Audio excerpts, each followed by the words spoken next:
Bom dia, bem-vindos aos nossos seminários avançados em Mindfulness. Eu sou Marcelo Demarzo, vou estar coordenando essa disciplina e também é uma atividade aberta a todos que quiserem nos seguir.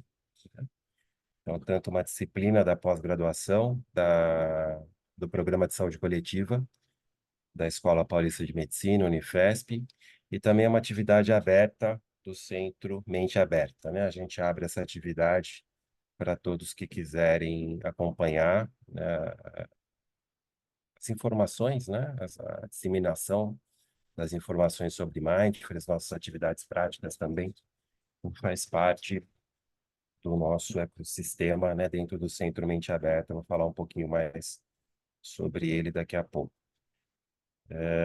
Vocês estão vendo a minha apresentação? Imagino. Sim, a joinha que eu vou olhando para vocês aqui. Então, hoje a nossa atividade, né, tem o título de Mindfulness, promoção da saúde e self-care. Como eu falei, né, isso está dentro dos nossos seminários avançados em Mindfulness. Nós oferecemos esses seminários anualmente, dividido em 2 semestres, né? Então, nós estamos no semestre 1, e para esse semestre a gente já tem nosso cronograma. No semestre que vem a gente vai divulgar depois, mas são sempre temas, né, relacionados a mindfulness, com uma abordagem científica. E para esse semestre a gente tem o tema de hoje, que seria Mindfulness, promoção da saúde e self-care. Depois teremos no dia 29 de abril, Mindfulness para ansiedade e depressão, com a professora Karen Cicuto.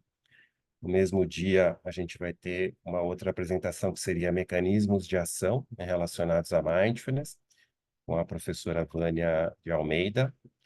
Aí depois, no dia 20 de maio, nós teremos Mindfulness aplicado a escolas, né, a educação, com o professor Alex Terzi. No mesmo dia, Mindful Eating, Mindfulness aplicado aos transtornos alimentares, com a professora Érica Porto. E para finalizar esse semestre, no dia 10 de junho, nós teremos Mindfulness e dor crônica, com a professora Michele Ferreira, e Mindfulness e uso abusivo de substâncias, com a professora Maíra Machado. Então, como eu falei, é uma disciplina da pós-graduação, e nós temos aqui pessoas que estão matriculadas nessa disciplina, como alunos regulares ou como alunos especiais. E aí eu peço que vocês, né, que estiverem matriculados, coloquem no chat o primeiro e último nome, né, para valer como a presença, né, só para quem estiver matriculado, quem não está, não tem necessidade. E para quem está matriculado, então, além da presença, né, em pelo menos 3 dessas 4 atividades, que são as regras da pós-graduação, né, 75% de presença, a gente vai ter a prova final no dia 10 de junho. E depois eu vou informar melhor aqueles que estejam matriculados. Para quem apenas está nos seguindo, né, como uma atividade de extensão, acompanhamento, não tem necessidade de colocarem o nome, né, mas o acompanhamento aqui da nossa atividade. E sempre a gente tem, né, a apresentação, começa pela apresentação, e depois nós temos um momento de perguntas. Então, sempre que houver alguma pergunta, né, vocês podem anotar, depois vai ter um momento. Se já quiserem colocar no chat também, conforme eu vou falando, aí depois a gente recupera, né, ao final da apresentação essas perguntas, e a gente abre aqui um período de conversa, né? Aí por enquanto vocês não estão com os microfones liberados, mas depois eu vou liberar para vocês. Então, é assim que vai funcionar, e também a gente grava, né? Está gravando essa atividade para depois disponibilizar no nosso canal do YouTube. Mas depois eu deixo aqui o link para vocês também. Então, todos os seminários são gravados e depois eles ficam disponibilizados no nosso canal do YouTube. A gente já tem lá no canal todos os seminários anteriores, né, para quem quiser depois, né, acompanhar, e outros vários materiais também no nosso canal do YouTube. Falando um pouco mais só sobre o nosso centro, nós temos o Centro Mente Aberta, que ele é um centro de extensão, de disseminação, né, de informações e práticas sobre mindfulness. Ele foi criado em 2011 dentro do Departamento de Medicina Preventiva da Escola Paulista de Medicina. Desde então, a gente vem fazendo essas atividades, né, de extensão e também de pesquisa. Nós somos um grupo de pesquisa dentro do CNPq, né? E dentro do nosso grupo de pesquisa, nós desenvolvemos, além dessas disciplinas, dessas atividades teóricas, nós temos, né, alunos de mestrado, doutorado, pós-doutorado, e eventualmente também lançamos formações, né, profissionais. Então, tem todo um ecossistema também dentro da formação de profissionais vinculado ao Centro Mente Aberta. Aqui vocês têm os nossos contatos, né, e também o nosso site. Depois vocês, quem ainda não conhece, poderá acessar o site, tem uma série de informações, né? Vocês são todos bem-vindos, bem-vindas para nos contactar-nos e tirarem dúvidas, né? Precisarem de mais informações. Então, o nosso tema de hoje é Mindfulness, promoção da saúde e self-care. Eu sou, contando um pouquinho da minha trajetória, né, para vocês entenderem qual que é o ponto de vista que eu vou falar. Eu sou médico de família, sou professor, né, do Departamento de Medicina Preventiva da Unifesp, da Escola Paulista de Medicina, e o meu foco, né, de trabalho em Mindfulness, a minha principal linha de pesquisa é promoção da saúde, é um vínculo de Mindfulness com promoção da saúde. A gente vai entender esse conceito hoje, eu vou apresentar qual é o conceito que a gente usa de promoção da saúde. E mais recentemente, né, eu acabei agora um período de pós-doutorado na Austrália, na Universidade Tecnológica de Sydney, fazendo um aprofundamento no tema de self-care, que a gente está integrando também, né, nos estudos de mindfulness, e eu vou apresentar também qual é o conceito que a gente está usando de self-care e autocuidado.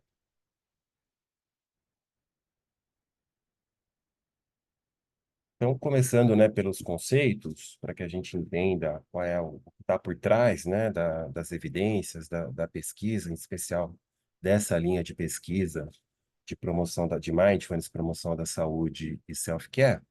Eu vou retomar com vocês alguns conceitos. O primeiro conceito, e mais amplo, é o conceito de promoção da saúde. Em geral, a gente pensa em promoção da saúde e acaba pensando em orientações, né, informações sobre a saúde, e isso está correto, né? Uma parte da promoção da saúde é termos informações, né, sobre o processo de saúde, adoecimento, mas existe uma conceituação um pouco mais recente, não tão recente, né, mas um pouco mais ampla sobre a promoção da saúde.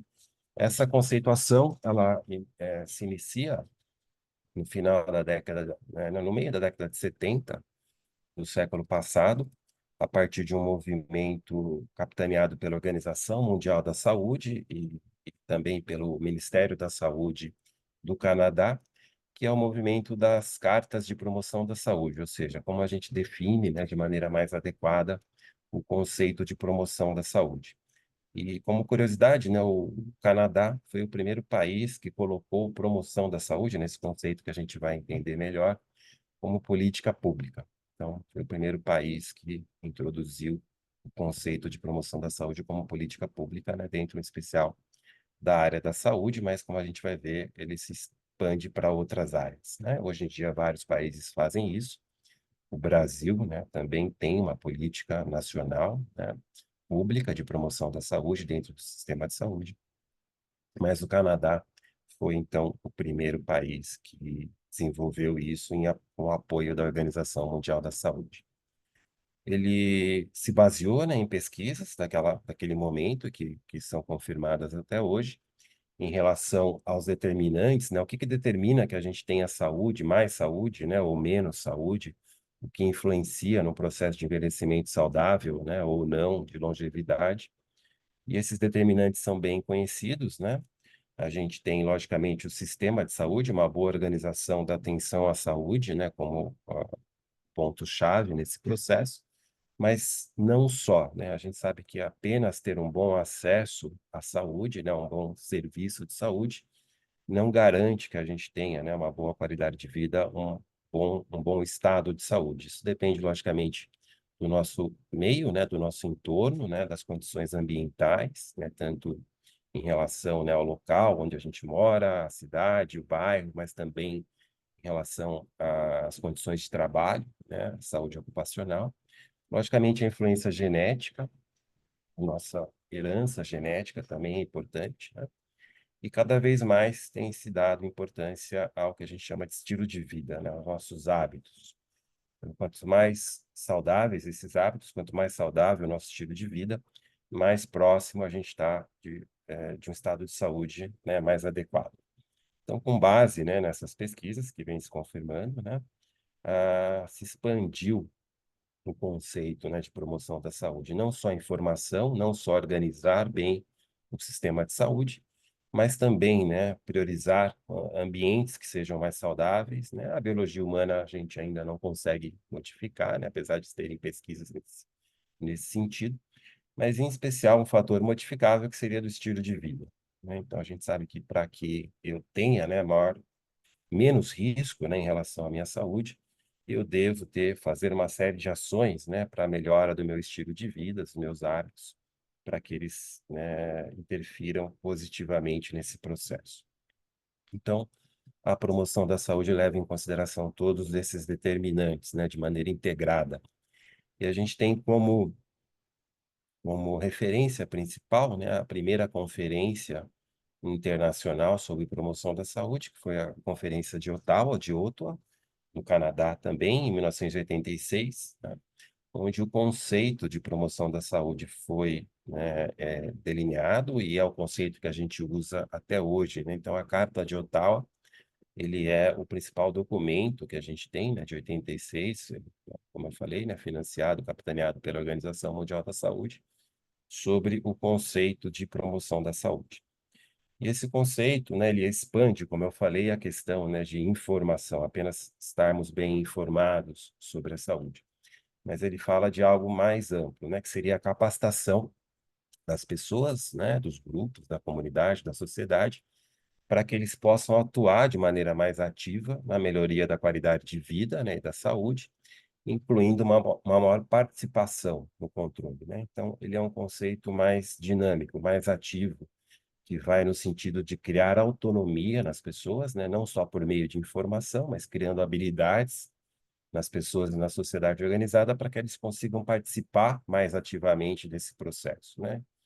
De novo, inclui, né, informação, mas é muito mais do que isso. A gente tem que criar habilidades para que as pessoas consigam, né, interferir positivamente de maneira autônoma nesse processo, né, em relação em especial ao estilo de vida, ao ambiente, né, para que nós tenhamos mais qualidade de vida. Então, o conceito de qualidade de vida é muito importante no conceito de promoção da saúde, né? Então, a gente pode até falar que eles são, né, sinônimos, né? Saúde com qualidade de vida dentro dessa conceituação de promoção da saúde. Então, aqui, a saúde, né, como o próprio conceito da Organização Mundial da Saúde é positivo, é um conceito positivo, enfatizando, né, os recursos sociais e pessoais, né, a autonomia, a participação das pessoas, dentro, né, da capacidade física e também mental. E dentro da Carta de Ottawa, vocês, né, esse documento está facilmente acessível, né, na internet, vocês podem entrar nos, nas páginas da Organização Mundial da Saúde, ele está traduzido também para o português. A gente vai achar 5 campos, né, 5 campos de ação que a gente pode atuar para podermos promover a saúde, né, isso no nível individual e coletivo, né. Para que vocês saibam também, esses 5 campos, né, o primeiro deles seria a elaboração, né, implementação de políticas públicas saudáveis, ou seja, políticas públicas que levem a uma maior autonomia, a mais recursos, habilidades para que as pessoas possam atuarem, né, de maneira ativa na sua própria saúde. A gente pode pegar a própria Constituição brasileira, né, é uma Constituição que está baseada nesses princípios de qualidade de vida e promoção da saúde, não só o capítulo da saúde, mas toda a Constituição no sentido de promover um ambiente adequado, promover políticas públicas adequadas, né, promover a organização da sociedade para que ela seja mais promotora da saúde.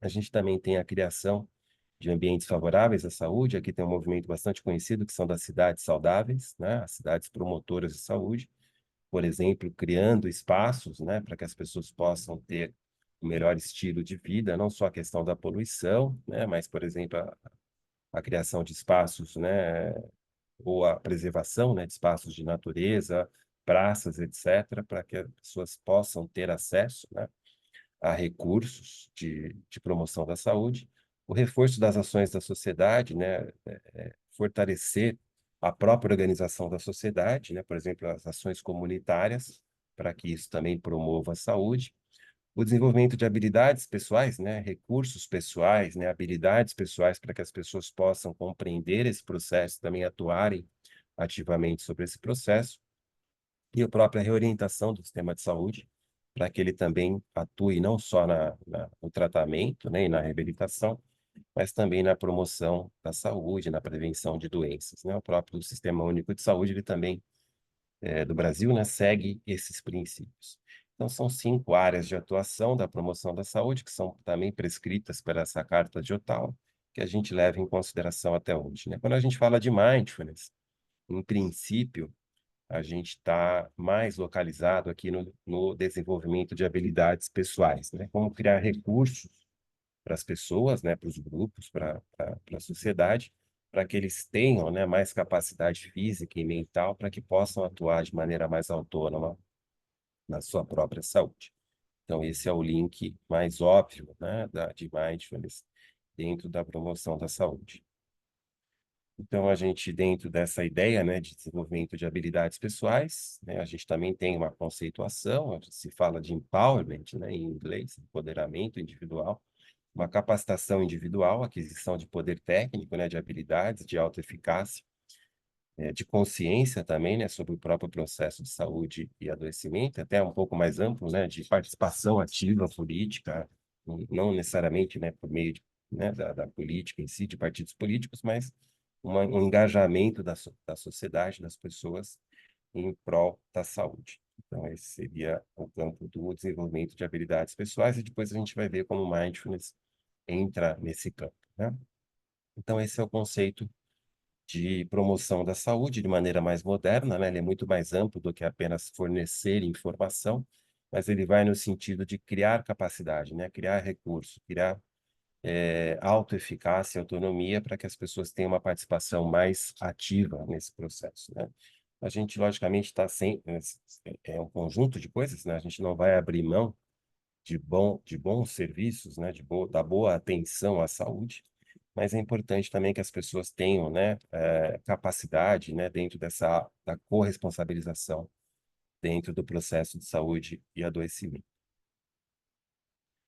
Então, quando a gente né, pega o conceito, comparando com o conceito de prevenção, né, que também é importante, mas ele é um conceito, né, mais relacionado à doença, né, prevenindo o aparecimento da patologia da doença, né, e trabalha muitas vezes com grupos de risco, né, localizado em grupos de risco, um maior risco para doença cardiovascular, para câncer, etc. A gente atua com uma série de ações prevenindo a doença, né, e em geral isso está mais localizado nos profissionais de saúde, né. O conceito de promoção da saúde ele é mais amplo, né? Ele é mais integrativo, intersetorial, mais positivo, independente, né, da pessoa ter o risco ou não, e ele promove a autonomia nesse processo e não atua só no nível individual, atua também no nível do ambiente, né, da população em geral. Então, são dois conceitos que são, né, importantes, integrados, mas que têm conotações diferentes, né? O conceito de promoção da saúde ele é mais amplo. Os dois são importantes, né?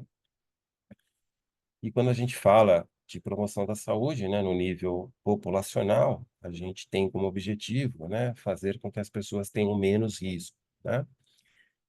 Ou seja, que elas tenham menos chance, né, de terem um processo de adoecimento. Logicamente, o adoecimento, o envelhecimento faz parte da vida, né?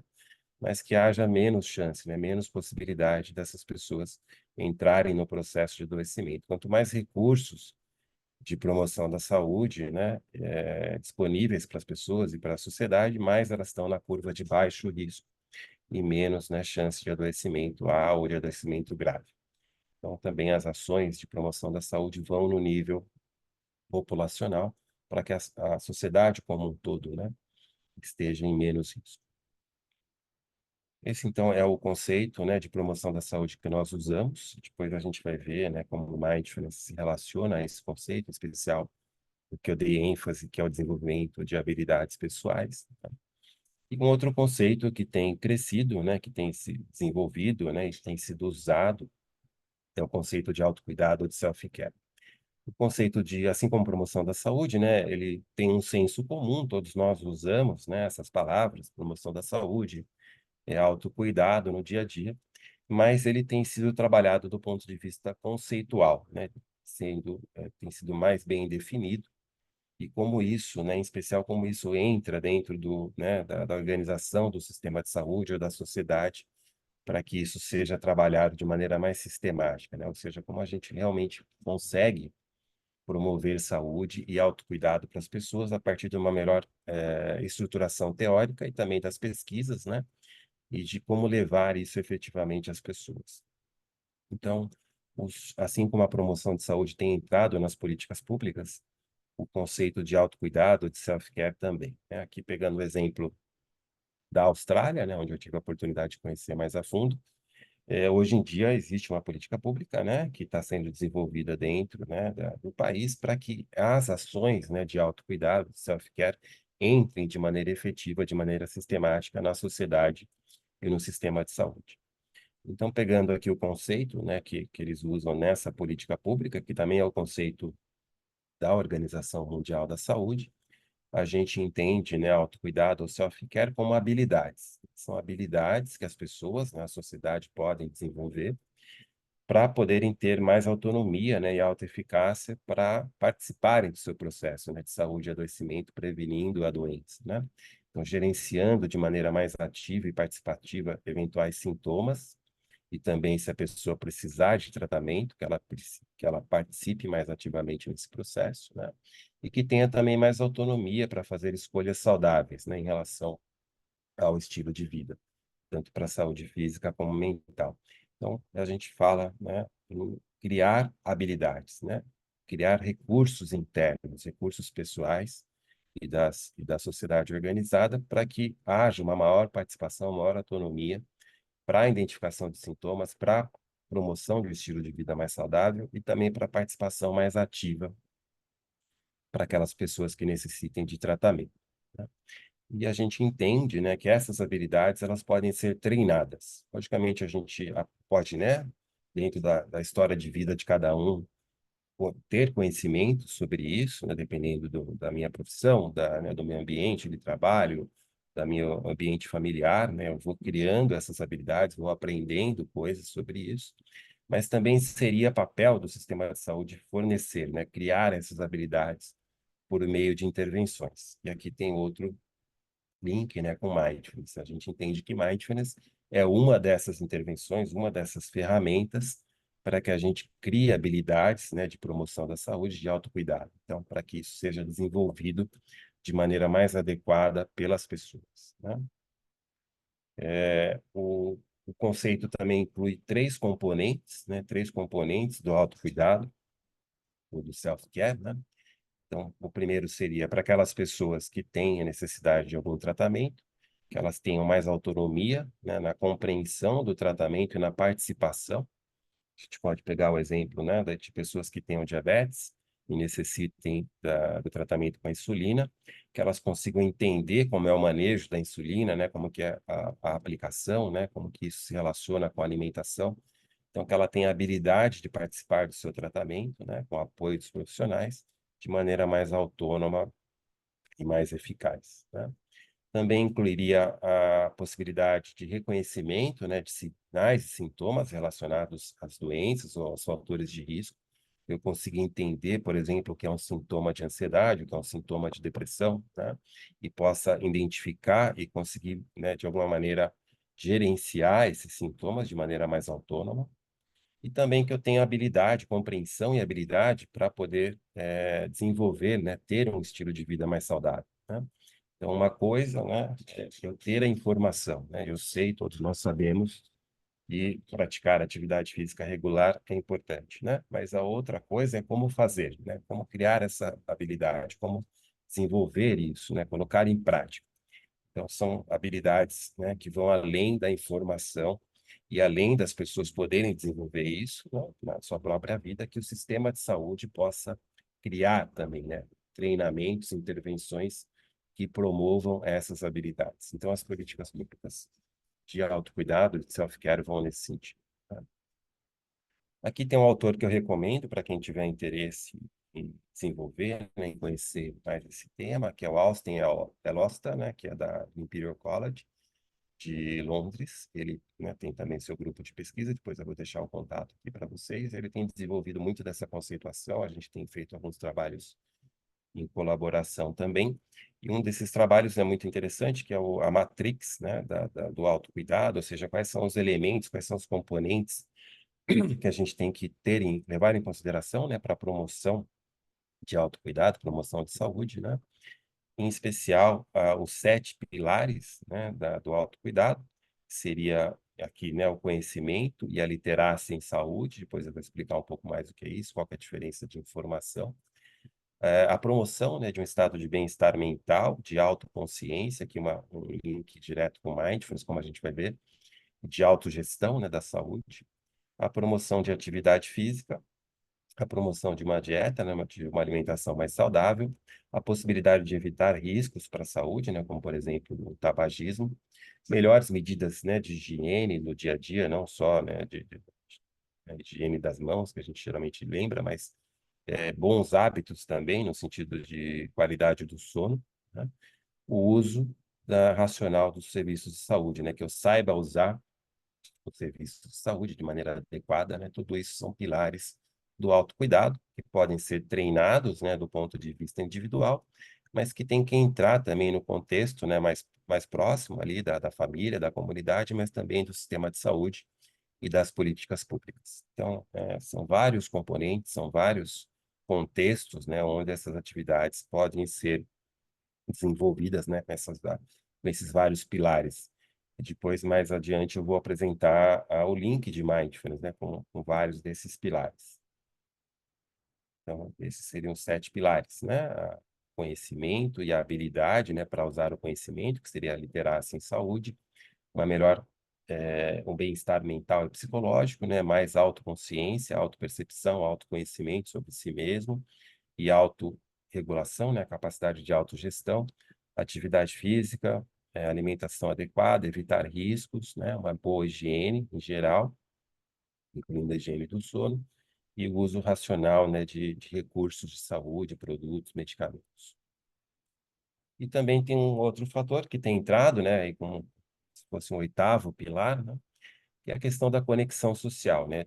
Está cada vez mais claro que o isolamento social ou a sensação de não pertencimento, ele também é um fator de risco importante para a saúde, né? E algumas pesquisas mostrando que ele tem um impacto tão grande como o tabagismo, né? Ou seja, a sensação de isolamento, de não pertencimento, é um fator ele impacta na nossa saúde, né? Ou na mortalidade precoce, se a gente pegar um conceito epidemiológico, da mesma magnitude, por exemplo, que o tabagismo, né? Então, é um fator também que tem sido trabalhado a promoção de boas conexões sociais, né? Um bom círculo, né? De suporte social, é importante também para o autocuidado e para a promoção da saúde. Então, a gente entende, né, que a promoção da saúde tem vários aspectos, como eu falei, um deles é a promoção de recursos, né, de habilidades individuais, para que as pessoas tenham mais recursos para lidarem com a própria saúde.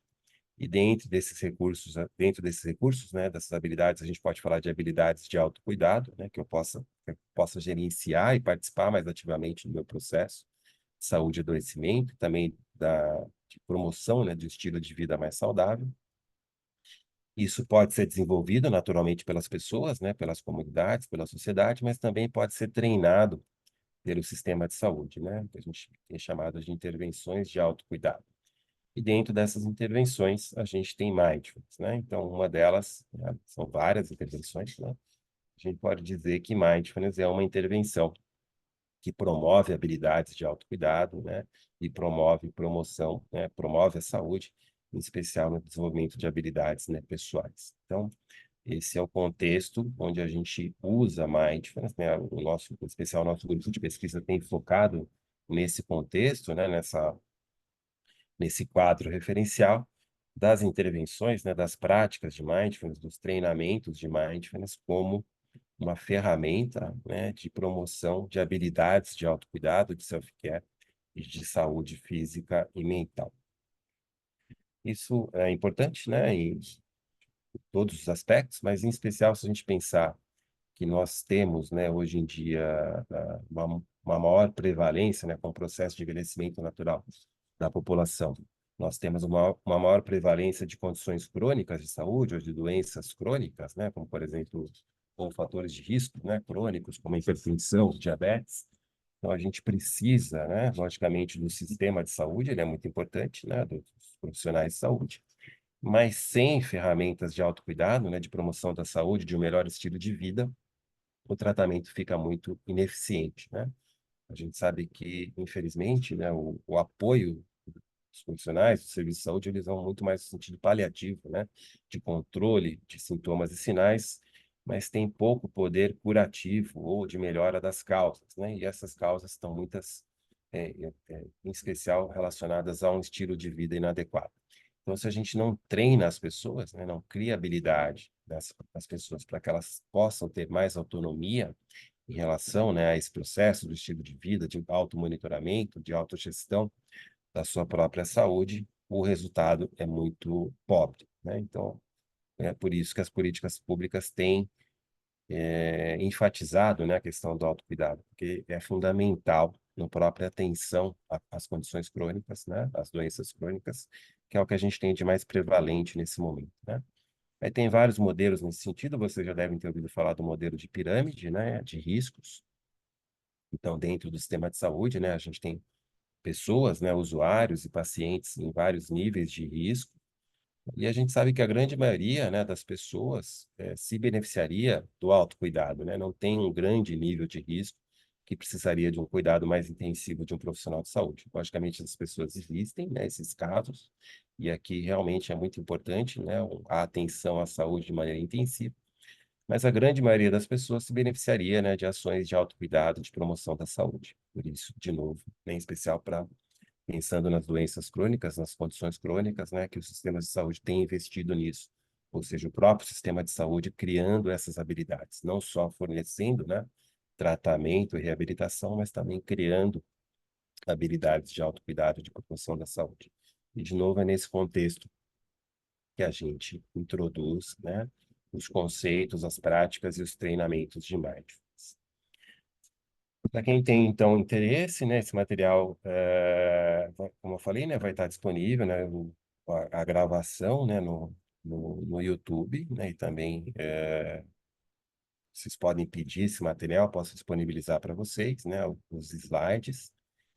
Mas aqui vai algumas sugestões, né, de links para quem tiver interesse nesse tema do self-care, né, existe uma federação internacional de self-care, a Global Self-Care Federation, né? A própria Organização da Saúde, Mundial da Saúde tem ali uma parte, né, do seu site, né, das informações que ela divulga especializada em autocuidado. Vocês podem entrar lá, existem documentos bem interessantes.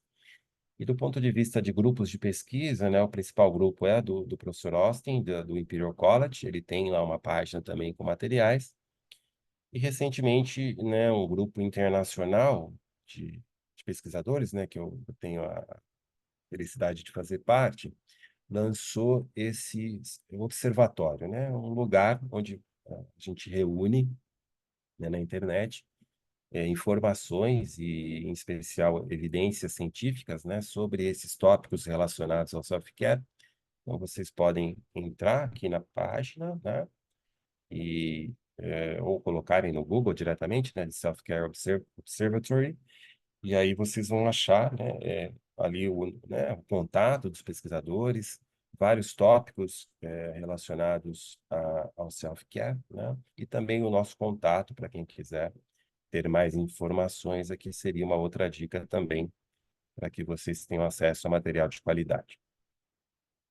Então, dentro desse contexto, né, de promoção da saúde e autocuidado, né, dessa conceituação, né, que, como eu falei, ele sai do lugar comum, né, a gente usa também esses termos, né, no nosso dia a dia, mas eles têm uma conceituação, né? Tem uma estruturação, tem uma maneira de trabalhar dentro, em especial, né, das políticas públicas de saúde, a gente localiza mindfulness, né? Então, esses seminários também, além da gente divulgar, né, a evidência científica, né, sobre essa intervenção, também serve para a gente consolidar alguns conceitos, né, além dos conceitos de promoção da saúde, self-care e outros temas que a gente vai tratar, né, ao longo dos nossos seminários, mas também, em especial, trazer, né, a conceituação sobre mindfulness. Também é um termo que tem sido usado, né, bastante, tem se popularizado, mas ainda há confusão, né? Então, existem várias maneiras da gente compreender mindfulness, a gente, né,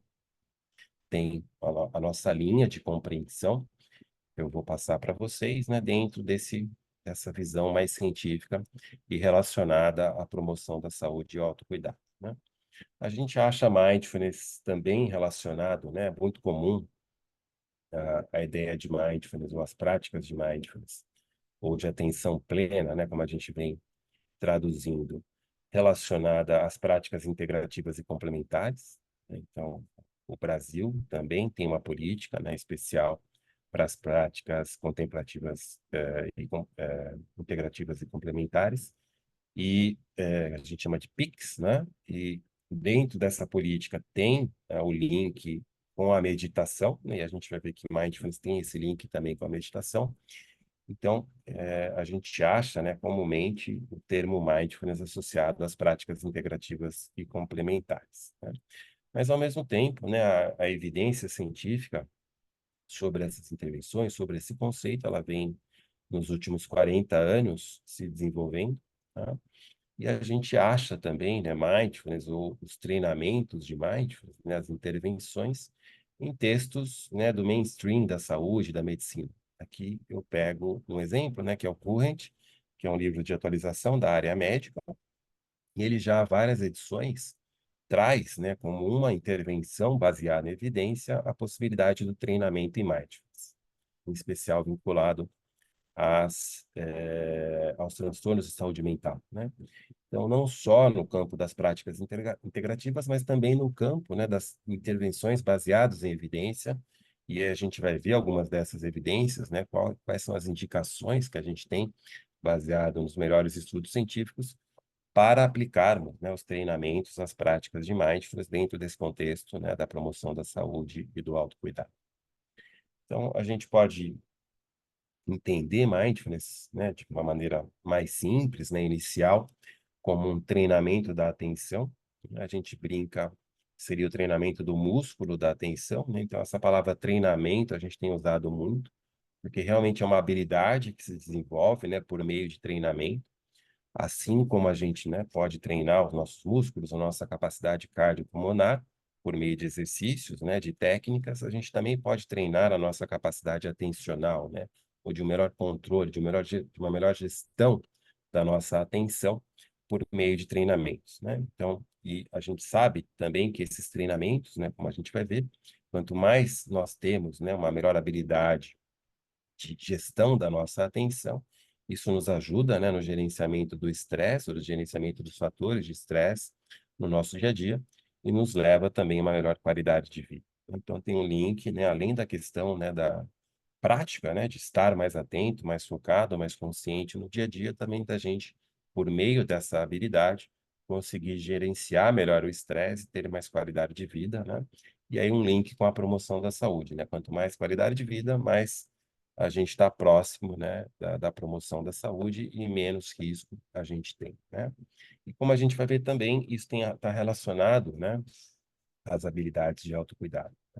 Então, mindfulness como uma intervenção de autocuidado, como uma intervenção que promove, né, autonomia e autoeficácia em saúde, promove um melhor reconhecimento, né, de sinais e sintomas, né, por exemplo, de ansiedade e depressão, e uma melhor habilidade para que a gente possa participar ativamente, né, e de maneira eficaz nesses tratamentos. Então, o link, né, de mindfulness com a meditação seria a meditação como técnica, né? E aqui eu brinco, né, que meditação rima com confusão, né? É uma palavra também que gera confusão, né? Meditação é um termo muito amplo, é um termo polissêmico, um termo guarda-chuva, né? Ele inclui vários conceitos, várias técnicas, né? A gente compara a palavra meditação com a palavra esporte. Então, se eu digo que eu vou praticar esporte, eu tenho que falar qual é a modalidade, né? Qual é o tipo de esporte que eu vou praticar. E na meditação também, né? São centenas de técnicas com centenas de objetivos diferentes, né? E a gente empresta, né, usa algumas dessas técnicas, um pequeno grupo dessas técnicas, né, de maneira simples, de maneira laica, de maneira científica, para treinarmos essa habilidade de atenção, essa habilidade atencional, né? Então, é verdade que existe, né, um link de mindfulness com meditação, mas mindfulness não é sinônimo de meditação, né? A gente entende que a meditação, né, algumas técnicas, em geral, técnicas simples que nos ajudam no treinamento da atenção, elas fazem parte do treinamento de mindfulness. Então, a meditação como técnica. A gente sabe que nem toda técnica é científica, né? Ou seja, ela é validada pela ciência, né? Muitas são validadas pelo uso, mas no caso de mindfulness também há uma validação científica dessas técnicas, né? Nos últimos 40 anos, a gente tem, né, o uso dessas técnicas, né, por meio de protocolos de treinamento, vou falar um pouco mais sobre isso, validados, né, por estudos científicos, por estudos também neurocientíficos. Então, é sobre isso que a gente está falando, né, sobre o uso dessas técnicas, desse conceito, né, desse treinamento de maneira científica.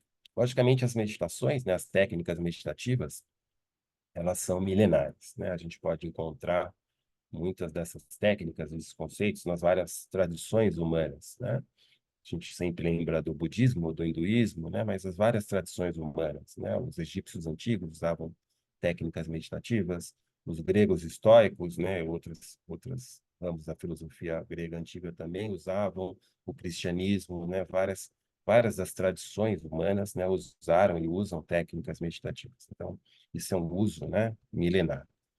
O que a gente faz em Mindfulness, como eu vou mostrar, né, é usar algumas dessas técnicas, não são todas, né, mas de maneira científica, de maneira laica, de maneira secular, dentro de protocolos de treinamento, né, para que esses protocolos sirvam como ferramentas de promoção da saúde e de autocuidado, né?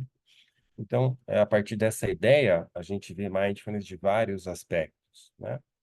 Um aspecto, né, fundamental, muito importante, que vai além da técnica, né, é a ideia do estado mental de mindfulness, né? Um estado mental de atenção plena, né? Um estado psicológico de atenção plena, um estado da mente, né? Então, esse estado, a gente diz que é um estado de maior atenção, de maior foco, de maior consciência, né? Essa palavra consciência, no sentido de autoobservação, né? De autopercepção, ela é muito importante, né? Então, a gente diz que o estado de mindfulness, ou de atenção plena, é um estado natural da nossa mente, né? Todos nós temos essa habilidade de estarmos mais focados, de estarmos mais conscientes, de estarmos mais atentos, né? Por outro lado, ela é um estado, né, da mente que facilmente a gente perde, né? A gente tem uma tendência, né, muito grande à dispersão, né, a não estarmos atentos. Então, aqui a gente tá conversando, né, já há um tempinho, e é muito provável, né, que nesses minutos, né, de onde eu estou aqui apresentando para vocês um tema que vocês estão interessados, né, estão aqui me ouvindo, né, mesmo com a motivação pelo interesse, com o interesse, né, de estarem ouvindo esse tema, é, com certeza, né, a mente de vocês já foi para outro lugar, né, já houve momentos de dispersão, né? Então, eu estou fazendo alguma atividade, estou focado em alguma atividade, e a minha mente me leva para outros lugares, né? Surgem pensamentos, surgem divagações, dispersões, né? Então, esse estado de dispersão seria um estado, né, diferente do estado de atenção plena, né? Então, o estado de mindfulness seria como uma contraposição, né? Um antídoto a esse estado de desatenção, né? Ou de dispersão, que ele é natural da nossa mente. Algumas pesquisas nos mostram que há uma tendência, né, da nossa mente à dispersão em aproximadamente metade do tempo, né? Metade do dia, a nossa mente, né, a gente está fazendo alguma coisa e a mente tende à dispersão, né, por meio de pensamentos, ideias, né, conversa interna, a gente chama de diálogo interno, e aquilo nos tira a atenção, né? Um outro exemplo é quando a gente está lendo um livro e tem que voltar algumas páginas, né? A gente estava olhando para o livro, mas a nossa mente estava pensando em outra coisa, né? A gente não estava realmente focado, ou quando eu conheço uma pessoa e esqueço o nome, né? Porque eu não estava prestando atenção realmente naquele momento. Então, a nossa mente tem essa tendência à dispersão, à divagação, E o estado de mindfulness, então, seria um estado de contraposição, um estado de foco, de atenção, de consciência, de percepção, de observação, né?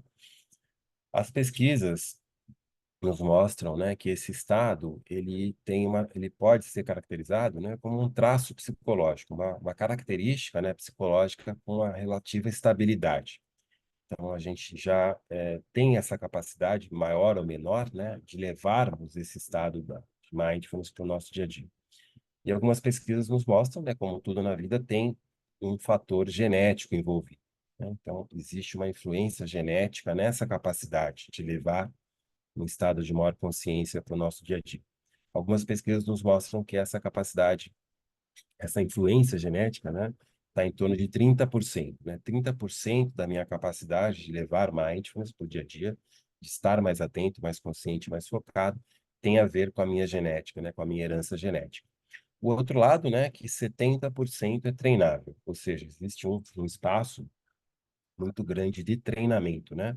Independente da minha característica, né, desse traço psicológico, independente da minha genética, eu consigo treinar e consigo aprimorar essa habilidade, né? E além da habilidade de estar mais atento, né, mais num estado de maior observação, existem uma série de habilidades que vêm junto, né? Então, por exemplo, quando eu estou mais atento, quando eu me observo, né, tenho a capacidade de me observar melhor, eu tenho também a capacidade de observar, né, de maneira mais consciente as minhas emoções, né, em especial um momento, por exemplo, de emoções mais intensas, mais difíceis, né?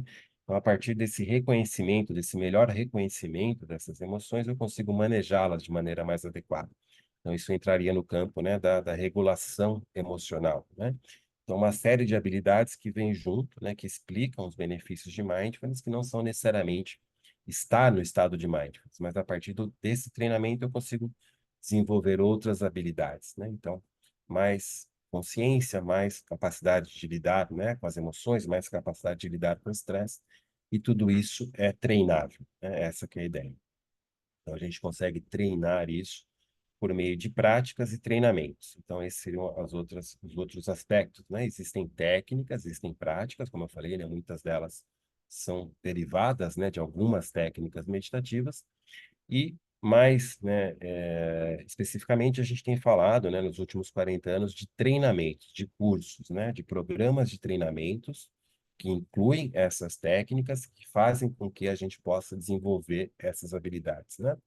A gente usa muito a analogia com a atividade física, né? Então, como eu já falei, assim como a gente pode treinar, né, nossos músculos, nossa capacidade cardiopulmonar por meio de exercícios regulares, se a gente, né, praticar os exercícios, né, de mindfulness de maneira regular, também a gente adquire, né, essas habilidades e consegue levar isso de maneira mais efetiva para o nosso dia a dia, né? Então, as práticas e os programas são o processo, né, o caminho, o meio, para que eu possa, né, desenvolver essa habilidade de estar mais atento, de estar nesse modo, né, de autoobservação no dia a dia, de gerenciar melhor as minhas emoções, né, os fatores de estresse. Então, quanto mais eu treino, mais eu crio essas habilidades, né? Então, aí a regularidade é muito importante. Esse é um fator, como tenho dado ênfase, né, muito importante, que é o treinamento. Sem treinamento regular, os benefícios não virão, né? Assim como a gente se matricula na academia, né, e não vai e não tem os benefícios, é a mesma coisa. Não adianta só eu saber, né, logicamente, ter o conhecimento é importante, mas se eu não praticar de maneira regular, esses benefícios não virão. Então, não é uma prática, né? Não é um exercício de mindfulness que trará esses benefícios. É o treinamento regular, é a prática regular, assim como a atividade física. Outra palavra que está associada com mindfulness, também em inglês, né, seria a palavra awareness, que a gente tem traduzido como consciência ou como metaconsciência, capacidade de observar a si mesmo, né? Então, é uma outra palavra muito importante nos textos, né, que vocês lerão, estão lendo sobre mindfulness. Essa palavra, ela aparece muito frequentemente, né, e ela simboliza, né, ela é um melhor sinônimo para esse estado de saúde, esse estado mental, né, de maior observação, de maior consciência que a gente desenvolve com os treinamentos de mindfulness. E onde a gente vai usar, né, esse estado de maior consciência? Então, a gente vai usar nas várias perspectivas, né? Na perspectiva pessoal, como eu falei, né, percebendo melhor o nosso funcionamento interno, a qualidade dos nossos pensamentos, a qualidade das emoções, dos nossos comportamentos, das nossas condutas, né? Então, esse poder maior de autoobservação e autogestão. No ponto de vista relacional, né, uma parte importante da nossa vida são as relações interpessoais, né, tanto no nosso ambiente, né, familiar como de trabalho, e também pode ser um fator de proteção, como eu falei, né, a ideia de pertencimento, né, de não isolamento, mas também pode ser um fator de estresse, né, relações que não sejam, não, que não estejam adequadas, ou naquele momento que possam gerar uma emoção difícil, então também pode ser um fator de estresse, né, além de ser um fator de proteção. Então, a gente conseguir lidar com isso, né, também é importante, e o estado de mindfulness vai nos ajudar. E além, né, de usar isso nos nossos contextos, né, o contexto de trabalho, o contexto familiar, né, então estar mais consciente, né, nesses vários contextos. Como eu falei, né, isso não é, né, uma novidade, né, a ideia de mindfulness e mesmo as práticas, né, são coisas milenares que estão nas tradições humanas. E aqui eu dou o exemplo, né, dos gregos estoicos, da filosofia grega antiga, onde eles têm um conceito muito parecido com mindfulness, né, que é o prosopê, que seria a atenção a si mesmo, né, a vigilância a cada instante. Tem vários exercícios nesse sentido. O interessante é lembrar que a vida é finita, né? Se a vida é finita, cada momento é importante, então eu deveria trazer, né, o maior grau de atenção para os vários momentos da minha vida. Isso é uma maneira, né, de trazer, né, desenvolver o estado de mindfulness no dia a dia. Quando a gente fala né, dos treinamentos, e como eu venho falando, né, isso tem acontecido em especial nos últimos 40 anos, né, esses treinamentos estruturados de mindfulness, esses cursos, né, a gente localiza a figura do Jon Kabat-Zinn, né? O Jon Kabat-Zinn é quem iniciou com esses treinamentos estruturados de mindfulness, né? Então, com esses protocolos de mindfulness, ou os métodos científicos de mindfulness. E o programa dele, né, que ele desenvolveu, que depois veio a se chamar Mindfulness Based Stress Reduction, né, e a sigla MBSR, né, são várias siglas desses treinamentos. Quem está começando a se familiarizar vai achar vários dessas siglas, né, que são os nomes desses treinamentos. Então, esse primeiro, né, essa primeira estruturação, esse primeiro curso, foi feito pelo Jon Kabat-Zinn, no final da década de 70, né, dentro da Universidade de Massachusetts, em especial dentro do Hospital Geral de Massachusetts, né? E como curiosidade, né, por que que o Jon Kabat-Zinn, né, criou esses protocolos, né? Ele tinha, naquele momento, né, duas influências, né? Ele tinha uma prática pessoal de mindfulness, isso dentro das tradições, né? Ele né, professor de yoga, de Hatha Yoga, era coordenador de um centro Zen budista, né, ali na região de Boston, e ao mesmo tempo ele era um pesquisador, né? Estava fazendo o seu doutorado no MIT, né, no Instituto de Tecnologia de Massachusetts. Então ele tinha a visão científica, né? Conhecia o método científico e conhecia essas práticas, né, contemplativas milenares. Então, a ideia dele foi juntar as duas coisas, né? Como que eu traduzia algumas dessas práticas que promoviam bem-estar, promoviam qualidade de vida, né? Numa linguagem que fosse mais acessível, numa linguagem que pudesse, inclusive, ser usada, né, dentro da universidade, ser testada, né, pela ciência. Então, dentro disso, ele criou esses programas de treinamento, né? Então, o primeiro foi o MBSE. E esses protocolos, né, esses programas, em geral, eles têm uma certa característica, né? Eles duram, em geral, oito semanas, né? Uma sessão por semana. Essa sessão, em média, dura 2 horas, né? Pode durar menos, pode durar mais. Mas é um curso estruturado, né? Um treinamento estruturado que dura, né, ao redor de 2 meses, né? 8 semanas, onde, né, em cada sessão vão sendo ensinadas essas técnicas, né? Essas práticas, para que as pessoas possam introduzir no dia a dia, né? Então, o curso é um disparador da aprendizagem dessas técnicas de mindfulness, né? E para que a pessoa possa começar a praticar com regularidade e ter os benefícios, né? Então, quem fez essa primeira estruturação foi o Jon Kabat-Zinn. Hoje em dia ele é um professor, né, emérito, aposentado da Universidade de Massachusetts, mas ainda é a referência principal que a gente tem na criação desses protocolos, né? E eu sugiro, né, a leitura para quem tiver interesse desse primeiro artigo científico que foi publicado por ele mesmo, né? A partir da experiência com a aplicação do protocolo em pacientes com dor crônica. Ele começou a aplicação dentro do Hospital Geral de Massachusetts com pacientes com dor crônica, em especial pacientes que não respondiam bem ao tratamento convencional daquele momento, né? O uso de medicamento ou de psicoterapias, né? Ou fisioterapia. Eram pacientes que passavam por tratamento, mas não melhoravam, né? Esses pacientes, ele recebia, aplicava o treinamento de mindfulness e houve, né, começou a se observar melhoras, né, na qualidade de vida desses pacientes, né? Isso chamou a atenção, né, do meio médico, do meio da saúde, e a partir daí o trabalho dele foi se desenvolvendo, né? Ele começou a treinar outros profissionais, né, desenvolver melhor o seu protocolo, e aí outros protocolos foram surgindo, né? Foram sendo validados pela ciência, mas o trabalho original, então, que é a nossa grande referência, é o trabalho do John Kabat-Zinn. E esse artigo em especial, né, ele é muito interessante não pela parte científica, né, era ainda um estudo preliminar, mas ele conta, né, como que ele pensou o protocolo, né, qual que era a estrutura do protocolo. Então, quem tiver interesse, o artigo que está também disponível na internet, ele vale a leitura.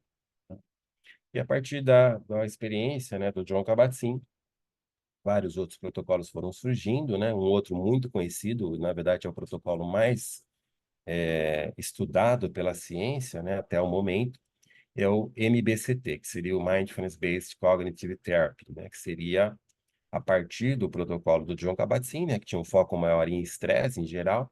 Esses pesquisadores, psicólogos clínicos, né, o John Tisdale, da Universidade de Cambridge, o Zindel Siegel, da Universidade de Toronto, no Canadá, e o Mark Williams, da Universidade de Oxford, eles, né, adaptaram o programa do John Kabat-Zinn, trazendo exercícios da terapia cognitiva comportamental e desenhando esse protocolo em especial para pessoas com ansiedade e depressão, especial para depressão, né? Esse protocolo foi desenvolvido, desenhado, né, a partir das práticas de mindfulness, mas adaptando a parte psicoeducativa para pessoas com vulnerabilidade à depressão, em especial para a prevenção de recaída. Então, uma série desses protocolos, né, foram sendo desenvolvidos. Um outro protocolo bastante conhecido é o Mindfulness Based Relapse Prevention, né? Depois, na aula da Maíra, ela vai comentar mais sobre esse protocolo, né? Ele é usado para prevenção de recaída em dependência de álcool e outras drogas, tá? E hoje em dia a gente tem aí uma centena desses protocolos, né, de com vários públicos-alvo, né, por exemplo, melhora de relacionamento entre casais, né, são vários desses protocolos. A gente também tem ah, algumas psicoterapias, né, de terceira geração, são chamadas de psicoterapias de terceira geração, de terceira onda, que usam, né, a mindfulness, né, o treinamento de mindfulness como um dos componentes. Ela não é um curso baseado em mindfulness, mas são vários componentes, né, e um deles é mindfulness, como, por exemplo, a terapia dialética comportamental, né, que ela é voltada a pessoas com transtorno borderline ou com risco aumentado de suicídio, e a terapia de aceitação e compromisso, muito usada para transtorno de ansiedade generalizada, né? Então, são psicoterapias que têm vários componentes, e um deles é mindfulness. Outros vários protocolos no campo de comer consciente, também transtornos alimentares, e, né, apesar de esses protocolos terem surgido, né, na área da saúde, a partir da figura do John Kabat-Zinn, eles começaram a se expandir também para outras áreas. Então, hoje em dia, a área da educação tem usado, né, tanto para treinamento de professores, como de estudantes, né, crianças, adolescentes, estudantes universitários, e também as corporações, as empresas, né, têm interesse nesses protocolos para melhora da qualidade de vida dos colaboradores e líderes, melhora de, né, habilidades de liderança, prevenção do burnout, uma série de aplicações. Aqui é só um exemplo, né, de alguns protocolos que são usados para crianças, né, tem várias segmentações, de 3 a 7 anos, de 7 a 11, de 11 a 18, de vários protocolos, né, que tem deles que eu sou formado, que é o Mindfulness in School Project, né, que é o MISP, Então, são adaptações desses protocolos para públicos específicos, aqui no caso, para crianças e adolescentes, né? E a gente também tem alguns protocolos que são desenhados para empresas, né? Como, por exemplo, o protocolo que surgiu dentro da empresa Google, que depois virou, né, um centro de treinamento próprio, que é o Search Inside Yourself, né? Busca uma brincadeira, né, com o nome da Google, busque dentro de você, mas que tem como objetivo o treinamento de mindfulness para dentro, né, do mundo corporativo. Existem também uma outra linha, né, só como curiosidade, de aplicação no esporte, né, com times e, né, também atletas individuais, também pensando, né, no gerenciamento do estresse, melhor capacidade de observação, de foco dentro do esporte, com exemplo de uma iniciativa que a gente fez, né, com a Seleção Olímpica de Handball, que foi para as Olimpíadas do Rio. Mais recentemente, a gente teve um projeto também com a Seleção Paralímpica de Bote, né, que foi para as Olimpíadas de Tóquio, as Paralimpíadas de Tóquio. A gente tem também um protocolo próprio dentro do nosso centro, né, trazendo, sendo informado por esse conceito que eu apresentei, né, de promoção da saúde. Então, a gente se inspirou, né, no protocolo do John Kabat-Zinn, também do MBCT, e outro protocolo de outro instituto do Reino Unido, que é a Breathless, mas adaptou as práticas, né, ao contexto brasileiro, fez a tradução para o nosso contexto, né, para a nossa cultura, sendo informado pelos princípios, né, da promoção da saúde, como eu comentei. Como é que funciona, né? O que está por trás de uma prática de mindfulness, né? Então, quais são os mecanismos de ação, né? Em especial em relação à promoção da saúde, né? Então, o mecanismo-chave, né, que está por trás dos exercícios de mindfulness ou das práticas é o que a gente chama de autorregulação da atenção, né? A gente pode até fazer aqui um exercício, um pequeno exercício, uma brincadeira. Então, vocês podem, se quiserem, dar uma ajustada no corpo, fecharem os olhos. E o convite é que vocês levem a atenção, né, a observação de vocês para a respiração. Veja se é possível notar a respiração com mais consciência. Pode ser os movimentos do abdômen, os movimentos do peito. É como se eu respirasse com mais consciência.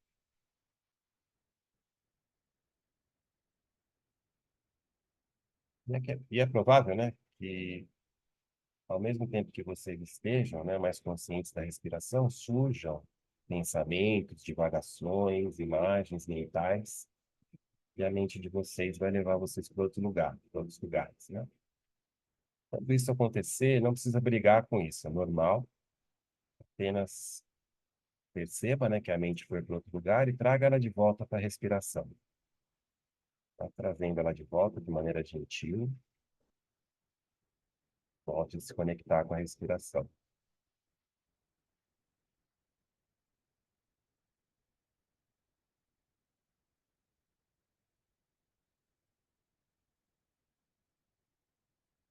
Pouco a gente pode ir abrindo os olhos novamente, né?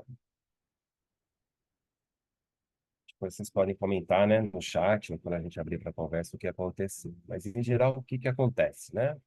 Ao termos, né, a intenção de observarmos o corpo, aqui pegando a respiração, né, como exemplo, o que acontece é que, naturalmente, a nossa mente vai sair do lugar, né? Esses momentos de divagação, como eu falei, né? Mas a partir, né, do foco no corpo, né, desse apoio do corpo, né, a gente chama de âncora, né, de atenção, a gente vai poder perceber que a mente foi embora e trazê-la de volta, né? Então, esse é um mecanismo, né? Esse é um processo chave, né? Básico nas práticas de mindfulness, né? E também em algumas outras técnicas meditativas.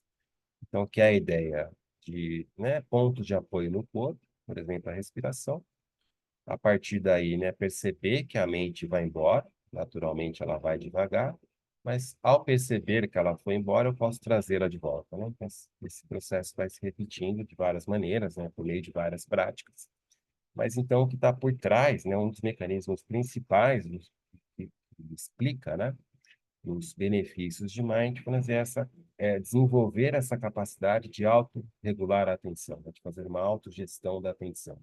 naturalmente ela sai, mas eu trago ela de volta. Ela sai, eu trago ela de volta, né? Então, essa habilidade, em especial de trazê-la de volta, é muito importante e a gente chama de autorregulação da atenção, né?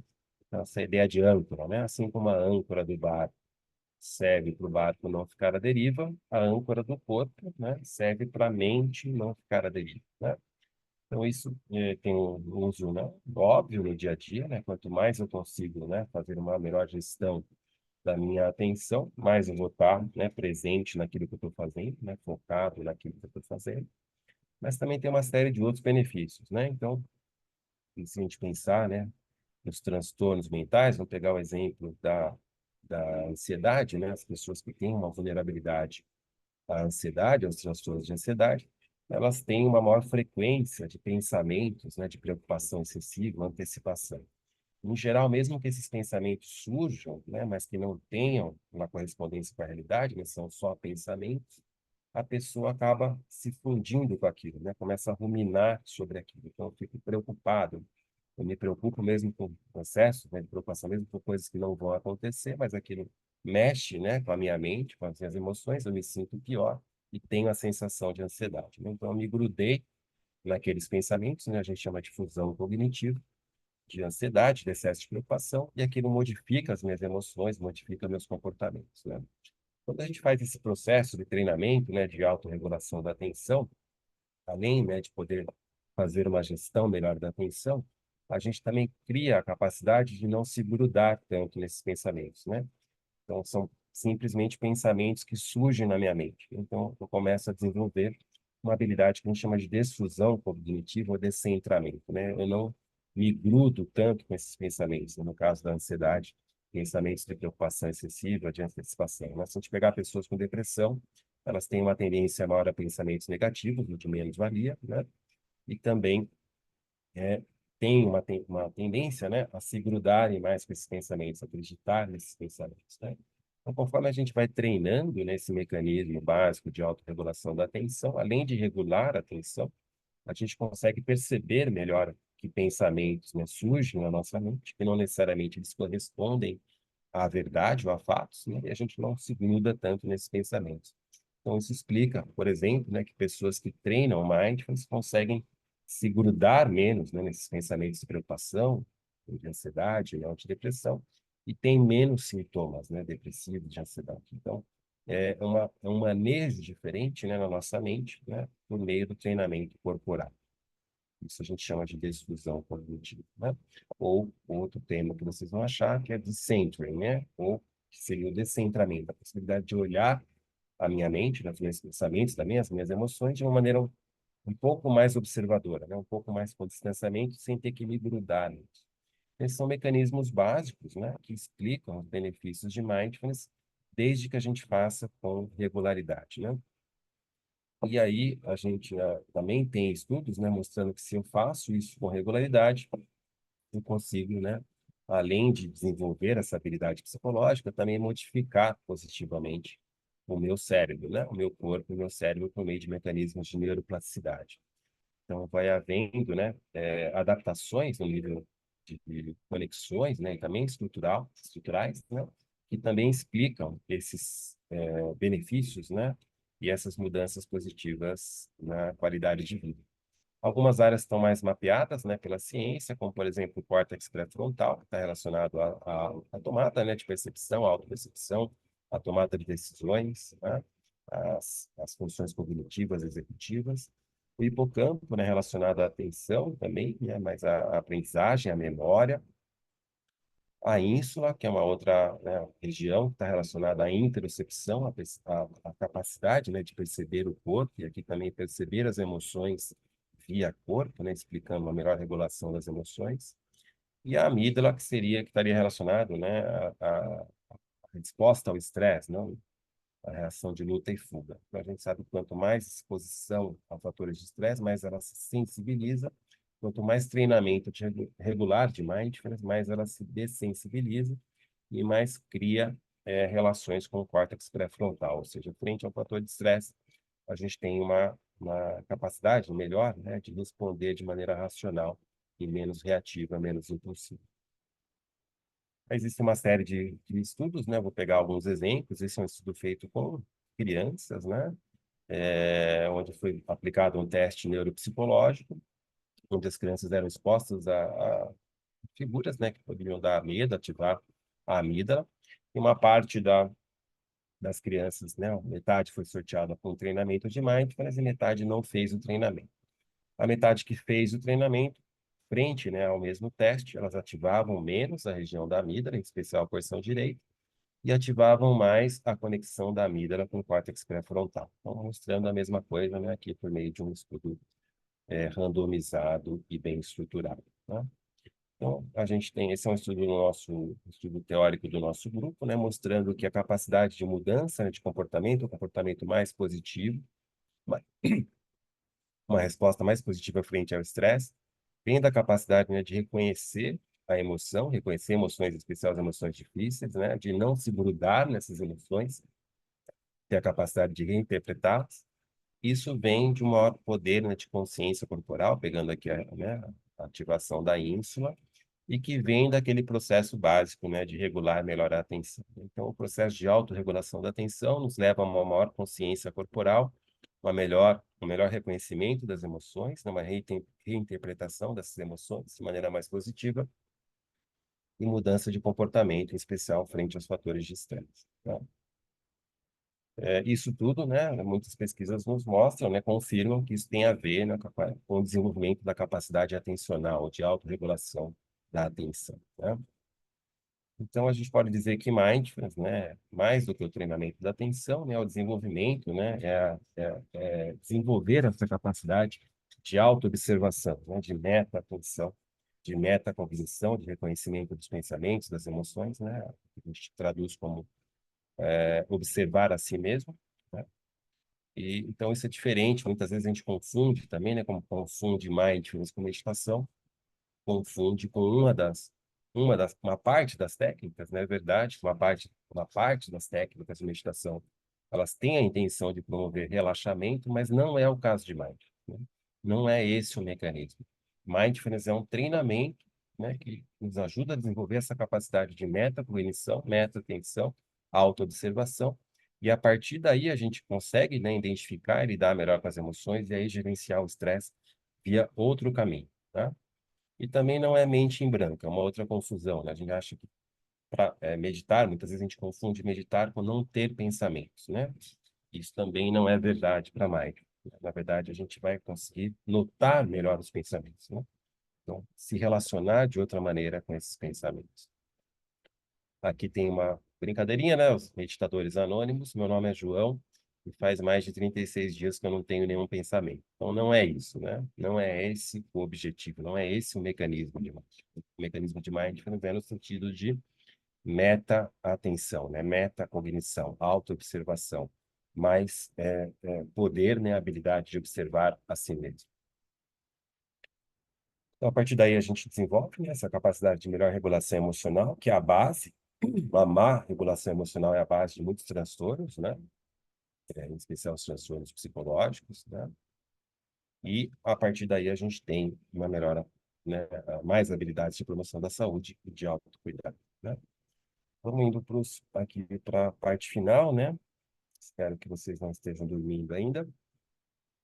Então, dentro desse contexto, né, desses conceitos e né, desse contexto de treinamento, a gente tem as evidências, temos os vários estudos científicos, né, que nos mostram para que serve, para que serviria isso, né, o que que a gente tem de informação nesse momento. A gente sabe, né, que esses treinamentos foram criados no final da década de 70 pelo John Kabat-Zinn, como eu comentei. Houve aí mais ou menos 2 décadas onde não, né, a gente não encontrava muita pesquisa sobre essas intervenções, sobre esses treinamentos, mas a partir dos anos 2000 começou a crescer esse interesse, né? A gente tem um crescimento exponencial né, das pesquisas sobre as intervenções, sobre os treinamentos de mindfulness, né? Aqui uma última compilação de 2021, mostrando que naquele momento, né, havia 16.581 estudos, hoje a gente tem mais de 18.000, um crescimento exponencial, especial a partir de 2006. Ainda a maioria das publicações na área de psicologia e psiquiatria, né, saúde mental, é a grande O grande volume de evidência é nesse campo, né? Ainda a gente tem um desequilíbrio na produção científica, muito mais em países, né, de cultura anglo-saxã, em especial, né, pesquisas americanas, norte-americanas e pesquisas no Reino Unido, são os dois principais países, mas a gente começa a ver um início de reequilíbrio nisso, né? América Latina, muita publicação vindo agora de países asiáticos, em especial da Índia, da China. As palavras mais frequentes são depressão, estresse e ansiedade, então ainda no campo da saúde mental, né? No começo, as pesquisas ainda tinham um link grande com a espiritualidade, né? Fazendo o link de mindfulness com as tradições contemplativas. E a gente começa a ver nos últimos anos que isso tem, né, não aparece mais, tem aumentado, né, pesquisas em relação a mecanismos de mediação, de moderação, efeitos de longo prazo, aspectos neurocientíficos, e agora, em especial depois da pandemia, né, um volume grande de estudos sobre intervenções via online, né, tanto síncronas como assíncronas, e, né, como fica claro, né, o grande volume de evidências que a gente tem sobre mindfulness é no campo da saúde mental. Logicamente, a gente tem também, né, evidências em outras áreas, mas o grande volume é no campo de saúde mental. A primeira pesquisa, como eu falei, né, foi do próprio John Kabat-Zinn, tem mais um interesse histórico, né? Mas hoje em dia a gente tem várias meta-análises, né, de estudos, né, sobre mindfulness. Aqui é um exemplo, uma meta-análise, que na verdade é uma meta-análise de meta-análise, eles juntaram várias meta-análises, né?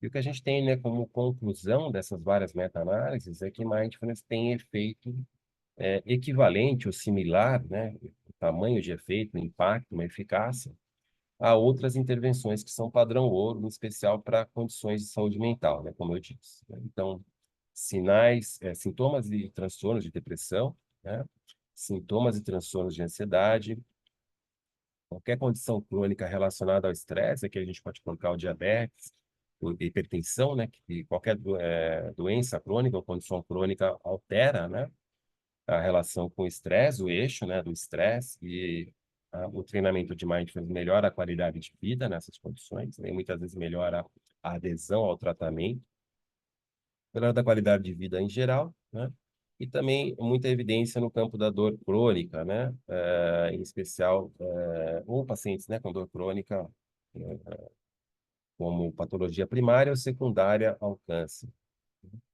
E aí também melhora da qualidade de vida e menos interferência da dor no dia a dia. Aqui é um estudo do nosso grupo para pacientes da atenção primária, do primeiro nível de atenção, né? São pacientes que têm várias patologias, são vistos de maneira integral, e aí, independente da patologia, né, ou da condição de saúde, há melhora de parâmetros de saúde mental nesses pacientes, também da qualidade de vida, né? Mostrando um efeito aí transdiagnóstico e transversal dessas intervenções. Então, muitas vezes, né, a maioria dessas meta-análises, né, elas concluem que mindfulness pode ser uma opção terapêutica, né, em especial para essas condições. Sintomas e transtornos de ansiedade, depressão, dor crônica. Também muita evidência, né, para dependência de álcool e outras drogas, na parte de prevenção de recaída. E frente, né, quando a gente tem essas condições, quando eu estou lá com o meu paciente, né, ou com a pessoa que está com essa condição, a gente tem como opção, né, vários caminhos. Pode ser o caminho dos medicamentos, pode ser o caminho das psicoterapias, mas também a gente pode ofertar os treinamentos em mindfulness, que eles são similares em termos de eficácia, ou a gente faz uma mistura, né? Ou faz uma prescrição combinada dessas intervenções. Então, qualquer condição associada ao estresse crônico, né? Condição crônica associada ao estresse, depressão, ansiedade, dor crônica e dependência de álcool e outras drogas são as melhores evidências, né, que a gente tem sobre esses treinamentos de mindfulness, tá? Existem também pesquisas de custo-efetividade, mostrando que mindfulness pode ser uma intervenção custo-efetiva, né? Além de ser efetiva, ela também é custo-efetiva, pode diminuir os custos em saúde, tá? Aqui, como exemplo, né, um estudo que foi publicado no Lancet, que é um estudo paradigmático dentro de Mindfulness, onde se comparou para pacientes com depressão maior, em risco de recaída, a possibilidade de eles manterem a terapêutica padrão, que seria a manutenção de antidepressivos, contra fazerem Mindfulness, um treinamento de 8 semanas, nesse caso seria o MBCT, né, o Mindfulness Based Cognitive Therapy, e com um segmento de 2 anos, né, olhando para a prevenção de recaída de novos casos de depressão. E o que se observou, né, nesse estudo é que, depois de 2 anos, né, as intervenções foram equivalentes, tanto a manutenção do antidepressivo, como ter feito, né, o treinamento de mindfulness, ter tirado o antidepressivo, elas foram equivalentes, né? Houve uma diminuição de 50% na recaída, né? Então, é isso que a gente chama de opção terapêutica, né? São intervenções de eficácia similar para determinadas condições aqui, como o caso da prevenção de recaída em depressão maior, tá? Esse é um estudo mais recente, parecido, né, ao desenho, mas em relação ao transtorno de ansiedade generalizado, e aqui se comparou como primeira opção, né, de tratamento um ansiolítico padrão, que seria o escitalopram, contra participar de um programa de mindfulness, né, que seria o MBSR, aquele programa que foi desenvolvido pelo Kabat-Zinn. E também os resultados foram similares, né? Os dois grupos, né, tiveram boa resposta clínica de maneira similar, equivalente, né? Tanto esse citalopram como o ter feito, né, mindfulness e não ter tomado o ansiolítico. Existem também, né, uma série de pesquisas, né, voltadas a profissionais, não só de saúde, né, profissionais em geral, aí no campo da saúde ocupacional. Aqui é um exemplo de uma pesquisa do nosso grupo, feita com policiais civis e militares do estado de São Paulo e também do Rio Grande do Sul, né? E aí, né, no campo da qualidade de vida, de prevenção, né, de burnout, mostrando melhora da qualidade de vida, mostrando redução de sintomas de burnout, como exaustão, perda de eficácia e distanciamento do trabalho, né? Melhora de percepção de estresse relacionada à profissão, de sintomas de ansiedade e depressão. No outro lado da saúde mental, né, aumento da resiliência, da capacidade de estar em contato com o estresse, né, os fatores de estresse, lidar com eles e, inclusive, crescer, né, frente ao estresse, o crescimento, né, frente, né, aos fatores de estresse, aumento da qualidade de vida e também de mais sentido de vida, né, de propósito de vida no trabalho.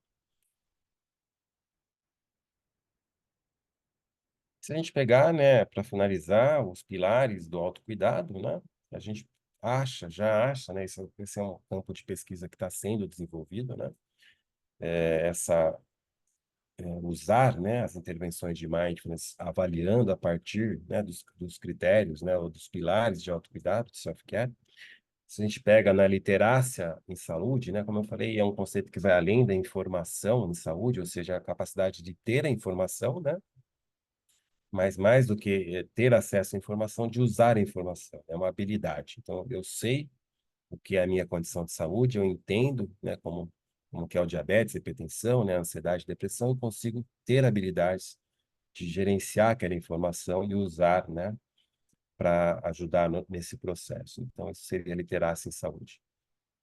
A gente já tem pesquisas mostrando, né, que mindfulness pode ter um efeito positivo nesse aspecto, né, de criar também habilidades para não só de compreender a informação, mas de usar a informação a favor da minha saúde, tá?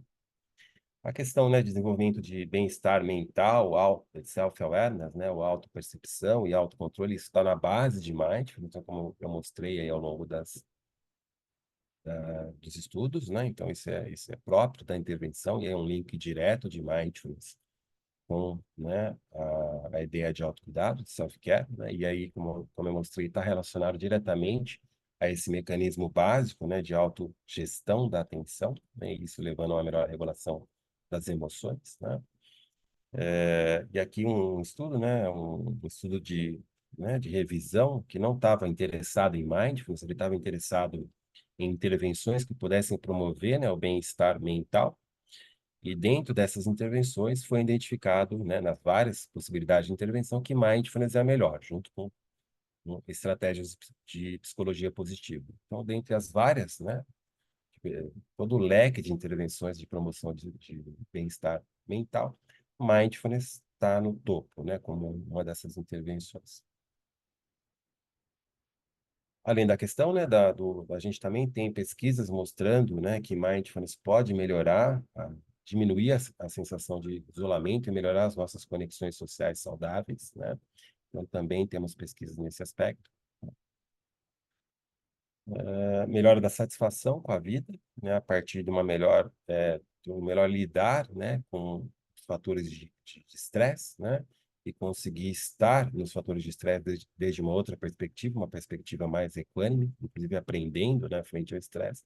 Isso melhora a satisfação com a vida, então mindfulness pode levar a esse aspecto também.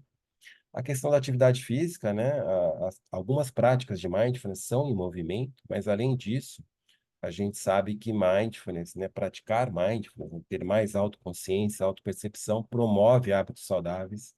Então, as pessoas tendem a praticar mais atividade física quem passa por um treinamento de mindfulness, né?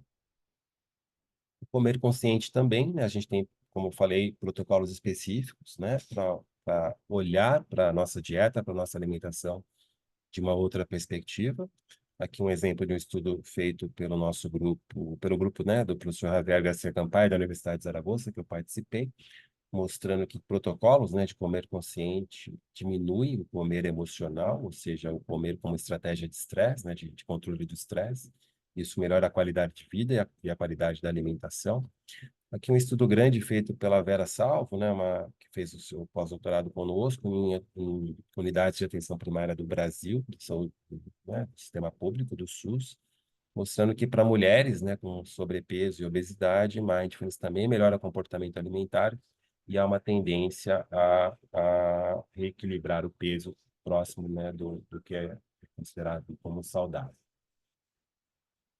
A questão de evitar riscos, né? A gente também sabe que mindfulness tem interferência positiva nesse aspecto. Aqui pegando o exemplo de um estudo do nosso grupo, né, que a gente colabora dentro da Unifesp também, que se dedica ao aquele protocolo do MBRP, né, que eu falei que a professora Maíra vai comentar, mas mostrando nesse caso, né, que mulheres que passaram por esse protocolo, elas usavam medicamento para dormir, né, é, conseguiram retirar medicamentos para dormir que eram usados de maneira inadequada, né, sem indicação.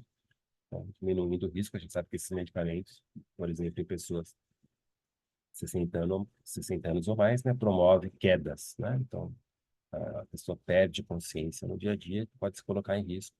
E o treinamento de mindfulness diminui o uso inadequado dessas substâncias, desses medicamentos. Aqui, em relação à higiene do sono, também a gente tem vários estudos mostrando que mindfulness melhora a qualidade do sono, em especial via melhora de sintomas, né, de ansiedade. Então, a pessoa consegue, né, induzir o sono de maneira mais adequada, tem a ver com aquele outro estudo que eu estava mostrando, e manter o sono também. Também a gente sabe que, dentro daqueles estudos de custo-efetividade, né, que as pessoas que passam pelo treinamento de mindfulness usam melhor o sistema de saúde. Então, a tendência é usar mais serviços de atenção primária, menos serviços de emergência e também de terem menos internações, que são os grandes custos, né, do sistema de saúde. Por isso que, né, a gente tem vários protocolos internacionais, né, esse aqui no caso, um exemplo americano, né, para manejo de pacientes com dor crônica, colocando como uma intervenção, né, padrão ouro, que seria um treinamento de mindfulness, nesse caso, sugerindo o treinamento do John Kabat-Zinn. Tá? Então, a gente sabe que, né, mindfulness, pelas evidências que a gente tem, né, pode ser usado em vários contextos, né? Nasceu na área da saúde, mas a gente pode usar no contexto da comunidade, como promoção da saúde, tanto na comunidade como, né, no serviço de saúde, como promoção de saúde e intervenção de autocuidado, além, né, da área da saúde, instituições, escolas, organizações. Aqui, como curiosidade, né, o próprio John Kabat-Zinn usou treinamentos de mindfulness dentro de instituições penitenciárias, como, né, estratégia de reabilitação, também tem várias outras iniciativas nesse sentido. Então, são vários contextos, né, uma intervenção transversal, transdiagnóstica, né, independente da condição de saúde da pessoa. E também a gente sabe que não tem diferença de idade, muito menos de gênero, e também de nível socioeducativo de escolaridade. Como são intervenções, né, práticas, né, experienciais, exercícios, a gente não tem essa limitação. Então, esses estudos todos, né, para a gente finalizar, eles incentivaram, têm incentivado políticas públicas que usam mindfulness, né, que tem um ex-deputado americano que tem feito isso nos Estados Unidos, é o Tim Ryan, mas no Reino Unido isso já é realidade, né? Então, desde 2004, no Reino Unido já há uma política pública de implementação de mindfulness, primeiro no sistema de saúde, então como uma oferta regular dentro do sistema único, do sistema público de saúde inglês, né, do NHS, e desde 2015 também, né, um novo relatório expandindo isso para a educação e para a segurança pública, né? Aqui histórico, né, ficou CD, né, com práticas de mindfulness dentro do sistema público de saúde, né? Hoje a gente não usa mais, mas ficou simbólico, né, a entrada, né, dessas intervenções, desses treinamentos dentro do sistema público, né? Em português a gente já tem vários livros, nosso grupo tem 4 livros, né? Que tem três pela Palas Atena, Manual Prático de Mindfulness, Mindfulness e Ciência, Ciência da Compaixão, que é outro tema que a gente vai desenvolver no outro, está relacionado a Mindfulness, no outro seminário. O próprio livro original do John Kabat-Zinn está disponível em português, uma boa tradução também pela Palas Atena, e vários outros livros já disponíveis para quem quiser se aprofundar, conhecer um pouco mais, né? Dentro do nosso centro também, a gente tem, né, muitos materiais no nosso site, que é o mindfulness.unifesp.br. Temos links, né, para as nossas redes sociais, para o canal do YouTube, onde vai estar a gravação dessa aula. Temos várias outras gravações. Temos também, para quem não pratica ainda e gostaria de conhecer, uma playlist no Spotify. Também tem um link ali no nosso site, né, com práticas abertas, além das práticas do canal do YouTube. Então, muito material disponível para quem tiver interesse.